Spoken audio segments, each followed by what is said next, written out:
हरियाणा के मुख्यमंत्री श्री मनोहर लाल ने कहा कि पिछले 9 वर्षों से व्यवस्था परिवर्तन का प्रयास किया है और उन्होंने अनुशासन को ही सुशासन का आधार माना है।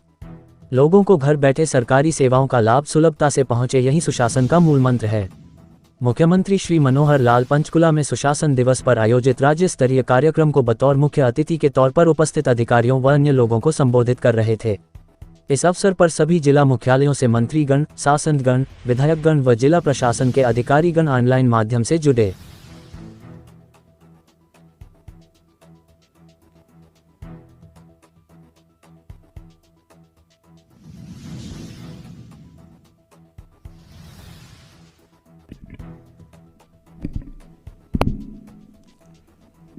दिसंबर सुशासन दिवस। इस दिन का महत्व तो बहुत वर्षों से और मैं सदियों से भी कह सकता हूं, किसी न किसी रूप में इस दिवस को लोग याद करते हैं। लेकिन पिछले 9 वर्ष से, अभी ये 10वां वर्ष भी मैं कह सकता हूं, क्योंकि सबसे पहला सुशासन दिवस हमने 25 दिसंबर 2014 के दिन ये मनाया था। इस दिन का महत्व जैसे क्रिसमस दिवस इस नाते से तो बहुत सदियों से, जैसे मैंने बताया, चलता आ रहा है। इसी दिन अपने देश के बहुआयामी व्यक्तित्व, एक नेता जिन्होंने आज़ादी के संग्राम में अपनी भूमिका निभाई, महामना मदन मोहन मालवीय, उनका जन्मदिन भी इसी दिन होता है। हम उनको याद करते हैं। मदन मोहन मालवीय के बारे में समाज सेवा के कई किस्से हैं। एक किस्सा ऐसा कहते हैं कि सामाजिक कामों में बहुत तत्पर रहते थे। समाज के जितने धनी और संपन्न व्यक्ति होते थे, उनसे समाज सेवार्थ कुछ साधन धन इकट्ठा करना, तो इसमें वो माहिर थे। उनके नाम को मदन मोहन मालवीय अर्थात MMM, बहुत लोग उस समय उनके नाम की व्याख्या करते थे मनी मेकिंग मशीन। एक बार जब अवसर हुआ बनारस हिंदू विश्वविद्यालय का, तो उस समय उन्हीं के जिम्मे लगा कि 1 करोड़ रुपया एकत्र करना है। अब वो समय अर्ली 20th सेंचुरी 1920 के आसपास की बात है। 1 करोड़ रुपया बहुत होता था। इकट्ठा करते हुए और उस समय हैदराबाद के निजाम के पास पहुंच गए कि मुझे बनारस हिंदू विश्वविद्यालय के लिए चंदा चाहिए। अब हैदराबाद निजाम ने कहा कि तो हिंदुओं की यूनिवर्सिटी है, मुझे क्यों देना है? वो मुस्लिम थे। उनका नहीं, ये शिक्षा का काम है, हर किसी को देना चाहिए। उन्होंने मना कर दिया। वापस आने लगे तो जो राजमहल का दरबारी था, उस दरबारी को कहा कि ऐसा बताइए, इस नवाब की, जो बादशाह उस समय का निजाम जिसको कह रहे हैं, इनकी कोई व्यक्तिगत चीज नई पुरानी कोई फेंक रखी हो, कहीं टूटी फूटी पड़ी है क्या? मैं बड़ा इनका प्रशंसक हूँ, मुझे कोई चीज इनकी मिल जाए, मैं अपने साथ संभाल के रखना चाहता हूँ। मैं कहा साहब और तो कुछ नहीं, निजाम की टूटी हुई जूती पड़ी है, आप ये ले जा सकते हैं, हमारे तो बेकार है।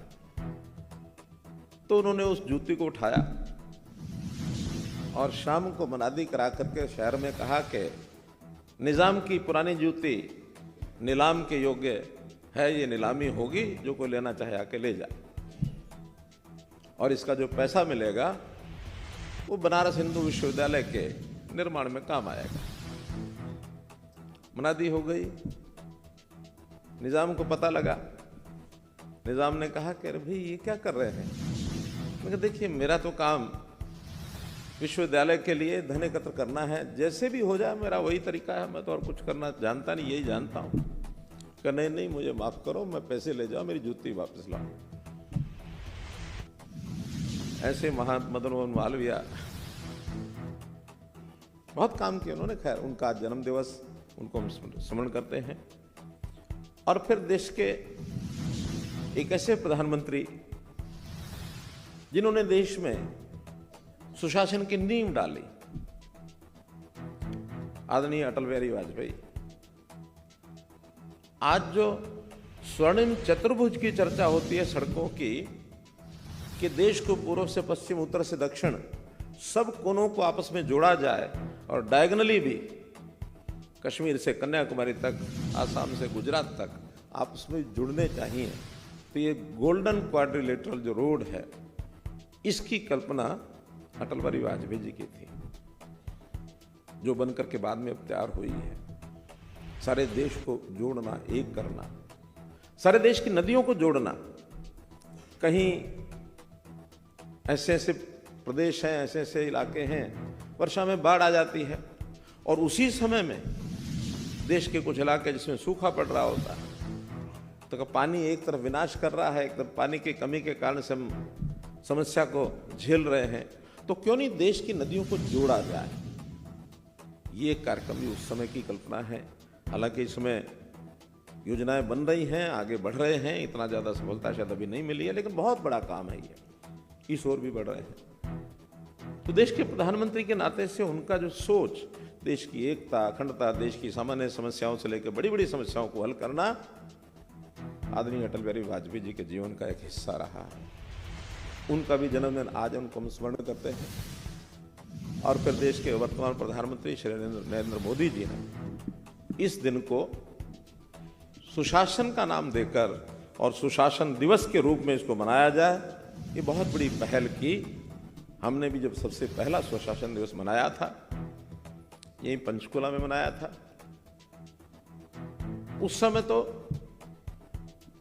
लगता था लोगों को कि एक जैसे बाकी कार्यक्रम होते हैं, कार्य दिवस के नाम से उसको स्मरण कर लिया, याद कर लिया, कुछ होना आना जाना तो है नहीं। और उस पहले दिवस के समय पर बहुत सी शंकाएं थी, लेकिन कम से कम एक इच्छा शक्ति के रूप में हमने उसको शुरू करवाया था, किया था। उसके लिए मन में एक धैर्य भी रखा था कि एकदम एक दिन होने वाला नहीं है, ये बहुत सहज होगा। जिस सीएम विंडो का उस दिन हमने लॉन्चिंग की थी, उस सीएम विंडो पर इस समय तक लगभग 11 लाख, 11.5 लाख ऐसी एप्लीकेशन आई हैं। अब ये 11.5 लाख लोगों की एप्लीकेशन उनके घर बैठे या उनके जिला के अंदर, ब्लॉक के अंदर, एसडीएम हेडक्वार्टर पर हमने वहां से ले ली, हमारे पास आ गई। अगर ये नहीं होती तो ये सारे 11.5 लाख लोग चल करके हमारे कार्यालयों में आ रहे होते। वो मुख्यमंत्री के कार्यालय में आते, वो चीफ सेक्रेटरी के कार्यालय में आते, वो हमारे मंत्रियों के कार्यालय में आते हैं, हमारे विधायकों के घरों पर जाते, हमारे सांसदों के यहाँ भी पहुँचते। केंद्र की समस्याओं को लेकर भी बहुत सी आज बातें उन्होंने लिखी हैं, हम उनको फॉरवर्ड करते हैं। यहाँ आकर के कई दिन रुकते, उनका खर्चा होता, समय बर्बाद होता, मानसिक तनाव अलग होता। मैं ये नहीं कहता कि सभी 11.5 लाख का परिणाम ऐसा निकला होगा कि सामने वाले की इच्छा के हिसाब से उसको मिला होगा, लेकिन उसको डिस्पोज ऑफ करने में सब लोगों ने, हमारे अधिकारी, हमारे कर्मचारी, हमारे जितने भी सहायक संस्थाएं हैं, सबने अपना काम किया है। तो एक मैं कह सकता हूं कि ऐसी चीज़ों को और हम लोग आगे बढ़ाने के लिए सुशासन दिवस ये हम कर रहे हैं। अब कर तो हम रहे हैं, बहुत से कार्यक्रम हमने चलाए हैं, प्रेजेंटेशन के अंदर बहुत से उदाहरण दिए गए हैं, आज भी कुछ चीज़ें आगे की हैं। लेकिन अगर कोई पूछे तो क्या ये सुशासन का काम पूरा हो गया क्या? मेरा कहना है कि मेरी शुरुआत अच्छी है, हम बहुत अच्छी जगह पहुंचे हैं। आज जो वातावरण 2014 में था, जिसके कारण से लोगों को उतना ज्यादा भरोसा नहीं था, आज लोगों को भरोसा हो गया है कि 9-10 वर्षों के अंदर हरियाणा सरकार के सब लोगों ने मिलकर जो इस प्रकार के काम आगे किए थे, एक प्रयास किया था, वो काफी हद तक उसके लाभ मिल रहे हैं, परिणाम मिल रहे हैं। लेकिन क्या काम पूरा हो गया है? मैं कहूंगा अभी नहीं, बहुत कुछ करना अभी शेष है। कोई कहेगा कब तक पूरा होगा। अब इसके बारे में कोई एक निश्चित उत्तर नहीं बताया जा सकता। उत्तर बताने के लिए एक छोटी कहानी मुझे ध्यान आ रही है कि दो नौजवान वो पैदल जा रहे थे, किसी गांव में उनको पहुंचना था, कोई उनका गंतव्य स्थान था। रास्ते में उनको बुजुर्ग, उस बुजुर्ग को पूछा हमें अमुक गांव में जाना है, उस गांव में पहुंचने के लिए कितना समय लगेगा। अब बुजुर्ग चुप रहा। नौजवान सोच रहे थे कि उत्तर मिलेगा। कुछ मिनटों के बाद फिर से पूछा, कुछ क्षणों के बाद नौजवानों ने कि बाबा हमें उस गांव में जाना है, कितना समय मिलेगा। तो फिर भी चुप रहा। उन्होंने सोचा कि इस बाबा को ऊंचा सुनता होगा,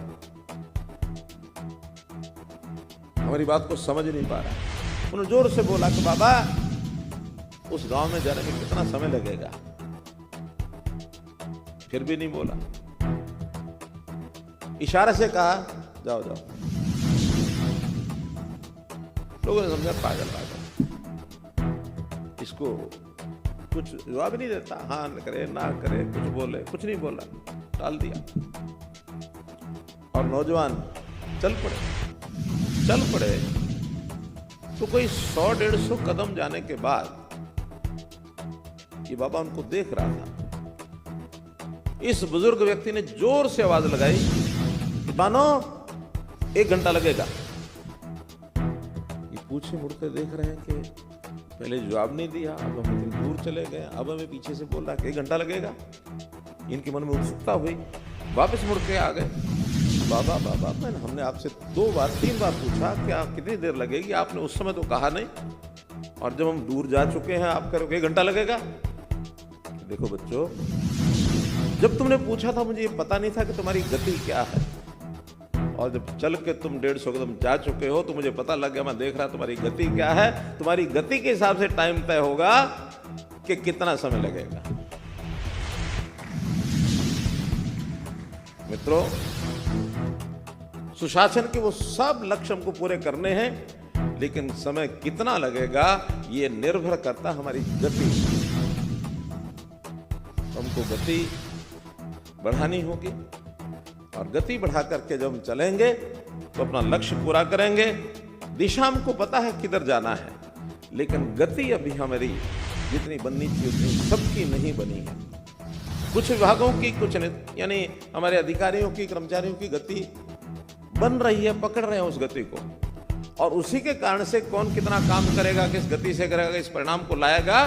तो हमने 25 दिसंबर को एक योजना बना करके कि ऐसे सब कर्मचारी अधिकारियों को, यद्यपि उसमें जो ऑल इंडिया सर्विस के अधिकारी हैं उनको तो हमने कहा कि ये प्रेरणा देने वाले हैं, ये इंजन है, तो कभी इंजन के लिए वो नहीं तय किया जाता, उसका जो सफलता का परिणाम के नाते से जिम्मेवारी होती है बाकी सब लोगों की, जिसको सहयोग करते हैं। तो इस परिणाम का पारितोषिक ऑल इंडिया सर्विस के अधिकारियों को छोड़कर बाकी सबको मिलेगा, क्योंकि बाकी सब आपके जो सहयोगी हैं उनकी गति के मिला के आपकी गति बनेगी। तो इस गति को आगे बढ़ाने के लिए हमको अपने अपने हिसाब से अपनी जगह पर अपने अपने कार्यक्रमों को आगे बढ़ाना होगा, और निश्चित रूप से ये जो प्रयास है परिवर्तन का, ये प्रयास हमारा सफल होगा, ये उद्देश्य हमारा सफल होगा।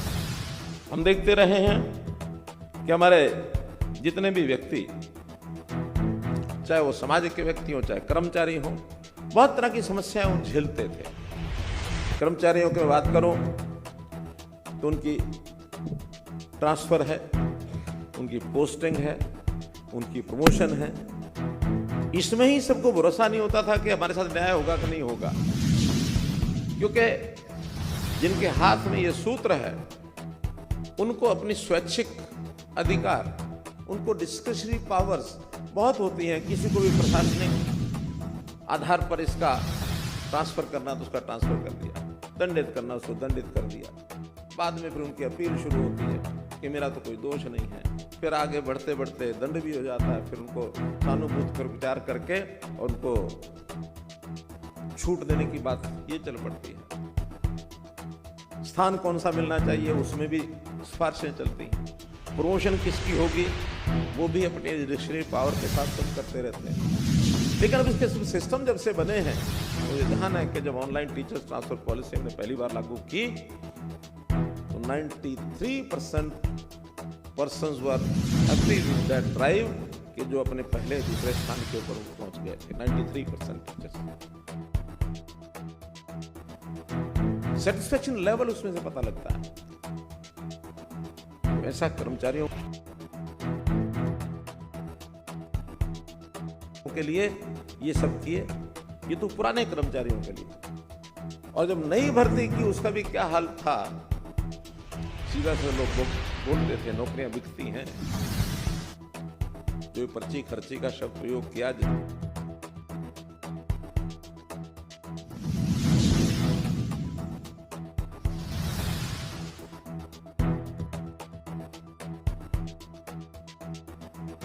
इसके कारण से उसको समाज ने स्वीकारा कि हाँ पर्ची खर्ची के कारण से ही बर्बादी हुई है। अब कोई पर्ची खर्ची नहीं चलती है, मेरिट के ऊपर सबकी भर्तियां होती हैं। ग्रुप सी और डी इसके इंटरव्यू खत्म, क्योंकि इंटरव्यू में खेल बहुत होते हैं। और ऐसा भी हुआ कि लिखित परीक्षा को साइड में कर दिया, केवल इंटरव्यू के आधार पर नौकरियां ले ली गई। अब इंटरव्यू तो अपने हाथ में आती है, जिसको चाहे उसको दे, जिसको नहीं चाहे उसको नहीं दो। लिखित में सामने वाले की कुछ योग्यता पता लगती है, उसके बिना ही कर दिया गया। एक परीक्षा और एक इंटरव्यू